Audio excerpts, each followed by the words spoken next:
South Africa tour of Australia 3 match one day సిరీస్లో మొదటి one day వచ్చేసి సౌత్ ఆఫ్రికా గెలిచింది.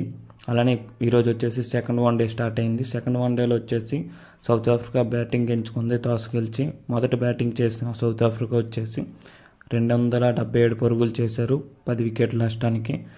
టాప్ వికెటర్ వచ్చేసి ఎడమ్ జంపా 3 వికెట్లు తీసుకున్నారు. అలానే టాప్ స్కోరర్ వచ్చేసి సౌత్ ఆఫ్రికా వైపు బ్రెజిల్ 88 పరుగులు చేశాడు. అలానే స్మట్స్ వచ్చేసి 74 పరుగులు చేశాడు. దీంతో సౌత్ ఆఫ్రికా వచ్చేసి 277 స్కోర్ చేశారు. సెకండ్ బ్యాటింగ్కి వచ్చిన ఆస్ట్రేలియా 193కి ఆల్అవుట్ అయ్యారు. దాంట్లో టాప్ స్కోరర్ వచ్చేసి జాస్ ఇంగ్లీష్ 87 పరుగులు చేశాడు. మరి మిగతా ఏ బ్యాట్స్మెన్ రాణించలేదు. దీంతో నెగిటివ్ వచ్చేసి 42 పరుగులకి 5 వికెట్లు సంపాదించాడు. ఈ second high wicket whole Australia పైన. నెగిటివ్ వచ్చేసి 11 మ్యాచ్లకి 26 వికెట్లు తీశాడు ఆస్ట్రేలియా పైన.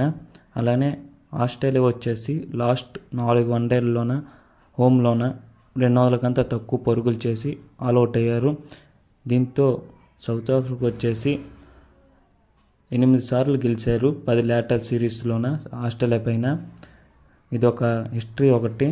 అలానే సౌత్ ఆఫ్రికా వచ్చేసి లాస్ట్ 7 వన్డేల్లోన బ్యాటింగ్ ఫస్ట్ చేసి ఆస్ట్రేలియా పైన 6 గెలిచారు.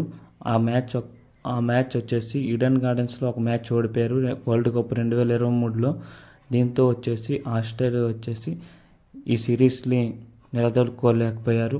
సౌత్ ఆఫ్రికా వచ్చేసి సిరీస్ గెలిచి ఆస్ట్రేలియా హోమ్ గ్రౌండ్లోన వాళ్ళకి మంచి రికార్డు ఉందని ఆస్ట్రేలియా పైన నిరూపించుకున్నారు. మరెన్నో క్రికెట్ వీడియోస్కి మన ఛానల్ సబ్స్క్రైబ్ చేసుకోండి. Please subscribe Crick cup.